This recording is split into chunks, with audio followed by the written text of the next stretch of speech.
Good morning. Good morning. We are sitting here by the river, beautiful mountain in the background, and about to head to the airport. And we just thought, what better way than to have a little chat as a bit of a timestamp for where we're at the moment. Mm-hmm.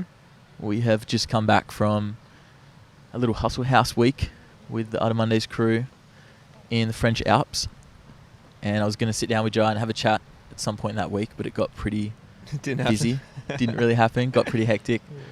And so we thought... So in true Jai and Liam fashion, we're on the way to the airport. We got, 30 minutes? Yep, something like half an hour. And the funny thing is, Jai and Lee just sorted his travel plans yesterday, and me and Evan still don't have a flight or accommodation for tonight. But we thought, let's just sit down and record a podcast. So Here we are. this is more of a little chat about life and a bit of an update more than anything, really. So, yeah, let's jump in. I feel like we're just having a bit of a yarn. Let's do it. There's no real agenda to this, but I think it was just a bit of a catch up. There's been a lot of solid combos this week, and why not record one? Camera and mic set up, beautiful backdrop, and yeah. So how you feeling? What's the energy like at the moment? What's the energy like? Well, it's safe to say that we needed a coffee this morning. It's just like any house when you share space with other people, it just blows out slowly towards the end of the week. So we were pretty on time the first few nights, and then it just got later and later, and then you hit a few early mornings, and your body clock's thrown. But it's nice to be here. It's my first time in France, so I'm soaking that up. This area feels quite a lot like Switzerland, which I'm headed to today, so I'm hyped for that. But more than anything, I think just like really fun to have like you guys in the space, because we haven't really done something like this in ages. I mean, we traveled Europe together for a couple of months back in 2023. We did a stint last year as well. This is your fourth year in Europe? Yeah, fourth year at the moment. Summer? Yeah, couldn't miss another one. Yeah, the FOMO is real. So we always find a way to come back together. So I think it's serendipitous in that sense, and it's been a pretty fun week. I feel like we just gained a lot of momentum and progress when you're in real life, in person with people. So. Definitely. It was a huge momentum shift this week, I could feel, just with everyone working together, and it's all good. Come across. Go for it. We're filming, as you can see, and people are walking across. We tried to put the camera really far back, but people are walking around it. Yeah, no, it's funny, but we love it.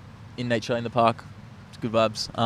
But yeah, I think me and Jai are catching up at the moment every 3-4 months, either at home in Perth or halfway across the globe, and it's kind of nice, where you just get to hang for a few days or a week, and then go our separate ways and do life, which is really enjoyable, and it feels quite freeing and quite on the move, which is also exciting and inspiring too.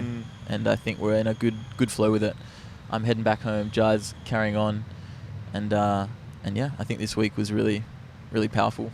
Grateful to be a part of it, and for the crew for having me and my brother out and spending the week there. So thanks to you guys for putting it on. But maybe talk a little bit about what's the last year been like, I guess. We've done many podcasts and people have seen, but maybe give a little bit of an update on what life has been like. Are we talking life or business or travel or what? Maybe a little bit of everything, but we can go back maybe to the start, bit of an update for people that haven't heard your story or talked about things before. Maybe talk about growing up on an island, always being a very curious, business-minded kid. We did a podcast. Shit, when was that? 2022, 21? And you always go back to it and refer to it. I've re-listened to it a few times because I like to go back and understand where I was at that point in time. And I'm actually most of the time kind of surprised at like how well I would articulate things. I wonder if I've progressed since then or not. And I guess that sort of told some of the backstory. But for me, there's just kind of been this intense need for freedom in my life, in so many facets. Of course, that's financial, but also time, choice, control, just the ability to be fluid and be where you want when you want. And I think there's this big shift in culture as well for other people that want the same thing, shift away from traditional education into self-made things, building and founding things. And I really just want to be at the forefront of that space for people that are curious enough to be there as well. So I think inherently my journey has led me to here with Art of Mondays, but the previous ventures were all just learning. This year been on the road full time since the start of the year, and that's been an adjustment for sure. We let go of our spot in Frere where we live together, and just learning to make that sustainable on the road has been a big one this year. But if we go way back, I don't think I'm much different to many kids. I think I was a shy kid who always wanted to be different, but didn't want to like stand out and stick my head above anyone else. Maybe that's tall poppy syndrome that's common in Australia, and I think that maybe led to this desire to travel and be elsewhere, because the new environments allows you to just kind of keep evolving and keep thriving, and you have less of that, tall poppy syndrome that you get in Australia. So for me, the new environment just comes with inspiration, and it allows me to continue to level up and be around new people and get new ideas, and so that's really what I'm optimizing for. It's really cool. I feel like I've been able to watch every year or two you kind of have a season, and then it pivots and change is something that's very easy for you to kind of accept and move through. Has that always been the case, you loving to change and progress and grow? It seems very fluid in your life. Is that something you've always it's the one constant thing in my life, which is, and I like to think a basic human need is like progression. Maybe not for everyone, but the people in our circle, which is the ability, it's like this concept of 1% better all the time, but more than that, it's like there's something to look forward to. It's like when you book a trip, 6 months in advance, and then you have work isn't so bad. If you're in a traditional job, it's not so bad because you have this thing you're working towards. So I think whatever that is for you in your life, have those little milestones along the way. I think the game of business becomes really fun because really obvious milestones are like revenue, 100K, which is the first time you're able to go full time and support yourself, then 1 million, then 10, whatever. But I think that's one facet of it. One facet of it is team. One facet of it is like the people you can surround yourself with, the places you can live. So gamifying all areas of life to me is really fun. I was a kid that loved video games, so maybe that's where it comes from. But yeah, I think the more you can do that in little ways, sometimes just makes things more enjoyable. It's really cool. And this new project then, Art of Mondays, the whole idea behind that was kind of born a couple years ago now. We were traveling through Europe, similar places really, in a similar time of the year, and you'd kind of just given up a lot of stuff in your life at that point, and you were looking for something new and probably just needed the space to be able to let that come in. Was that always something that was in the back of your mind, loving community, being the spearhead of a movement, of bringing people together? Or was that something that really just came about over those few months of you allowing the space and then it naturally just falling into place? Yeah, it's funny. I think about this because like some people are like born to be in community and building community, and I don't think I was. I think I loved it, and I loved this how intellectually stimulating it is being around new people all the time with new ideas. But I wasn't like going to like I must build this huge community.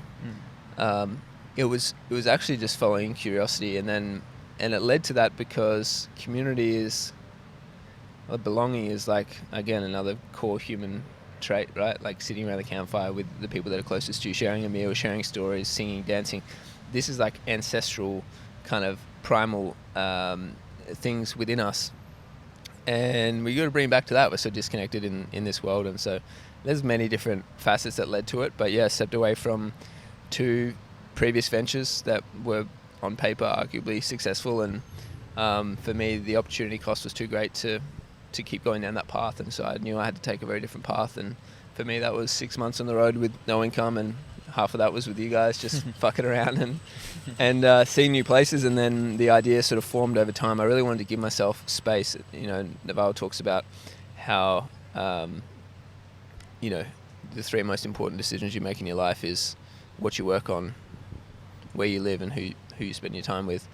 And so many people take very little time to decide on what they work on, or any of those decisions, any of those 3 things.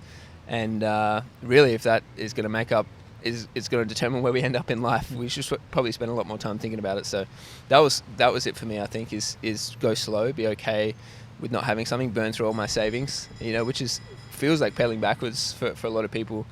But I was okay with it because it led to the thing, and it allows you to progress so much further now. Yeah. I feel like a trait that I notice in a lot of people doing big things and being successful in whatever they're doing is the ability to be uncomfortable with not having their thing right then and there, and just having lots of time and space to be able to actually not be working on an exact project and waiting for that thing that actually is really inspiring and motivating and part of their purpose and mission to hit. And I think that's something you've always been really good at, is just like not being overwhelmed that you're not working on something right now, or the business isn't successful, the things you've stepped away from. Like you said, you've been happy to wait like 3 to 6 months before something else comes in. Yeah, I think that comes from a few different things though, because for a lot of people, they're trying to find their ikigai. They're trying to create it and be like, what is the thing that it should be my purpose on this earth? And I think it finds you, when you could try as hard as you want, but you won't find it. You find it by doing things and then pivoting and then doing something else and then going this direction.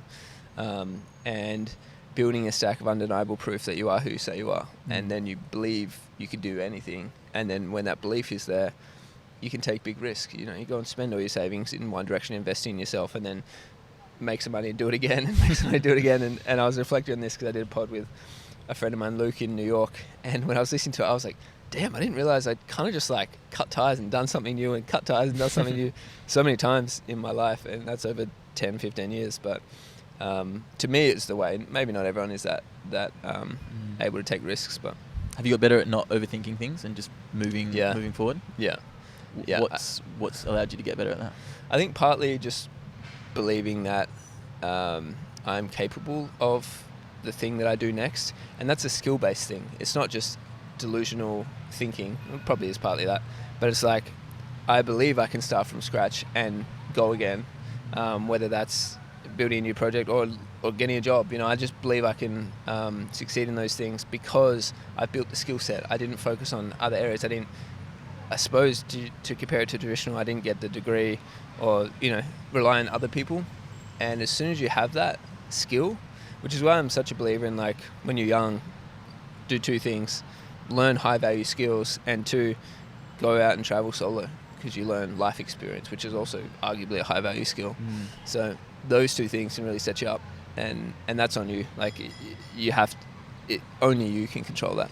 Yeah, that's really cool. Let's chat about Art of Mondays, and like this last couple years, the growth is on an upwards curve, and it has kind of been since day one. The people involved, part of the team, the community, obviously have been a huge part of that.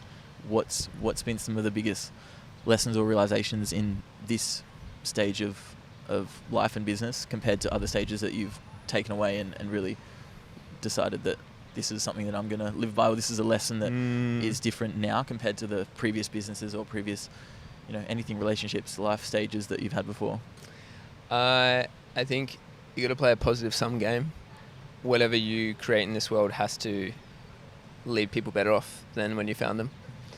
And this is the first time I've been in a space like that. And then there's this crazy fire in your belly when that's the case, because you just want to get as many people as possible into the thing because it's going to improve their life. And that's underrated. Also, this concept called a network effect. There was a great blog about this. I forget who wrote it, but this idea that the product or the community or whatever it is gets stronger the bigger it gets. A lot of businesses are the opposite, like an agency, for example. If you sell a service to someone, the more clients you get, arguably the worse the service gets, because you're diluted across and you've got to get new people in and blah, blah, blah. Most businesses are like that. Most businesses aren't network effects. Social media platforms are network effects because they get better the more users there are. So at school is a network effect. Amazon is a network effect because the more users, the better the prices and economies of scale. So again, the better experience for the customer. So network effects is probably the underlying thing I'm thinking a lot about. And leverage too. I fucking love that word. How do you get more output for less input? Less time, greater results. And if you can constantly question that, nothing is tied to your time, and all of a sudden, it just breaks every barrier that you previously believed is possible, especially if you grew up in a traditional kind of setting, traditional schooling, traditional parents who maybe wanted you to go down a traditional path. So all of that stuff excites me. I think there's this new wave of, as I said, of this new opportunity to live. It's like anti-hustle kind of way of living.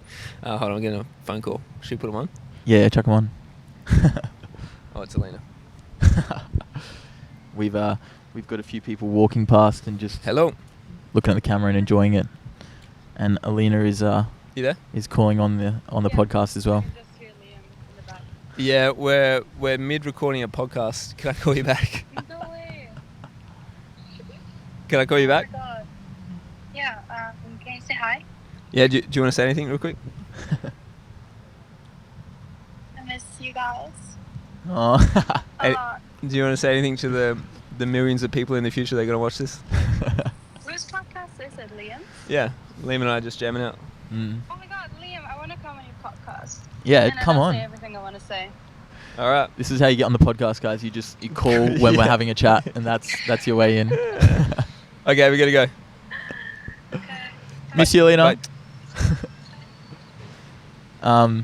Yeah, well, that's the way to go. Really, just call up, find someone's number, and give them a buzz.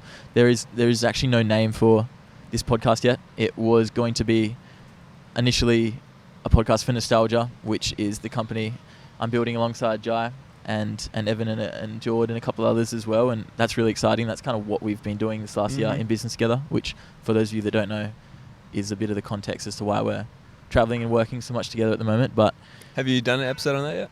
not really. The first one we did was with Jared, which was more photo video related. Yeah. I guess Nostalgia is about bringing photographers and filmmakers and creatives behind the lens together, but I kind of just want this podcast to be interviewing cool people doing cool things, and if they happen to be using a camera to get to where they want to be, then that's a bonus. But it's also just a really nice timestamp of conversations with people that I think are doing things differently, and Jai is the prime example of that. And we've also recorded quite a few together, so it's nice to be able to keep chatting. Like you chatting said at the through. start, it's like a timestamp to be able to check in what Jai and Liam thinking at 25 and 27, and then again in 5 years, and Yeah. again in 5 years, right? And Jai listens to one that we recorded a couple of years ago, a fair bit apparently, just to see how he was thinking and how life has changed. And yeah, it's kind of nice. A little half an hour talk, just reminding you of where you've come from. And I think that's really powerful to reflect and be able to think about where you want to go moving forward. But yeah, back into Autumn Mondays, I guess this last year has been a lot different to what you have had in the past, with constantly on the move, constant travel, and obviously being at like maybe the front end of a bit of a movement of founders and entrepreneurs coming together and traveling and having this life of freedom. Is there part of it that over the year or two has really attached yourself to that, to wanting to be more of a leading persona in that space, to push the community and that aspect of entrepreneurs coming together and having freedom? To me the personal brand stuff is inevitable. I was saying the other day, you can't influence culture by spending $1 million on Facebook ads. You have to do it by putting out organic content and documenting this journey of life, and people resonate that on a personal level, resonate with that. And so that's probably what it's all about. We're in the midst of just like, we got a garbage truck coming. We're in the midst of, just heavily hiring in on the creative team side and getting more and more brilliant minds to help us bring it to life, because the ROI is just, it's always there. And so to anyone listening that has always been on the fence, it's like good things come from making content on the internet. And it's high leverage too. It's like you can make a video once and it can be seen potentially by millions of people. That's a pretty solid outcome, versus sending one email that's going to be received by one person. It's you got to play the scale.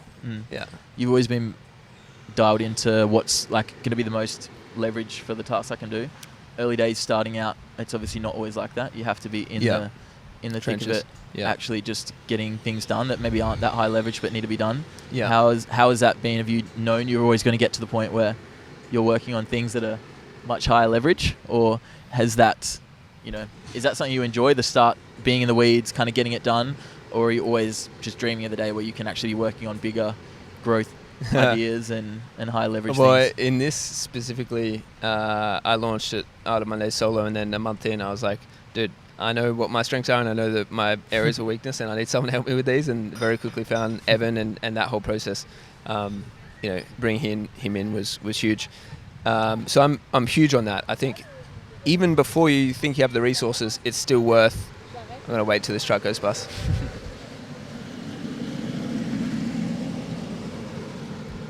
I think even before you think you have the resources, you should find people to help you build, especially if it's an area that's not your strength. Because, I mean, use the example of like hiring an executive assistant, for example. They may cost, you know, a salary, right? 80 grand a year. But the time they free up is going to allow you to make a hell of a lot more than 80 grand a year. If you're... Should we just wait? Yeah. It's definitely not the most soundproof studio that we're in right now. There is a few bin trucks being emptied around. But that's the beauty of it. Hold that thought. Holding it. Fuck it, I'll keep talking. Just keep going. It kind of comes into this idea of effective hourly rate, which is, what do you believe your time is worth? And I'd encourage you to think higher than what, you know, like if it's $100 an hour, go higher. But to me, I'm like $2,000, $5,000 an hour, right? Is what I would charge if someone wanted to come and pay me for my time. So with that in mind, anything that's worth less than $2,000 an hour, I should probably just outsource.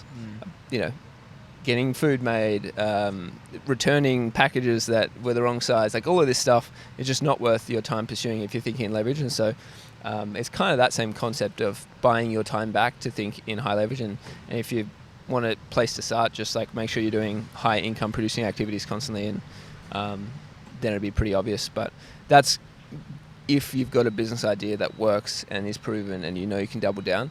If you're not there yet, which, you know, I wasn't for the first 5 years, then yeah, you're probably got to get messy and do a few more things and do a few more hours, and but be really conscious and pull yourself out as soon as you can.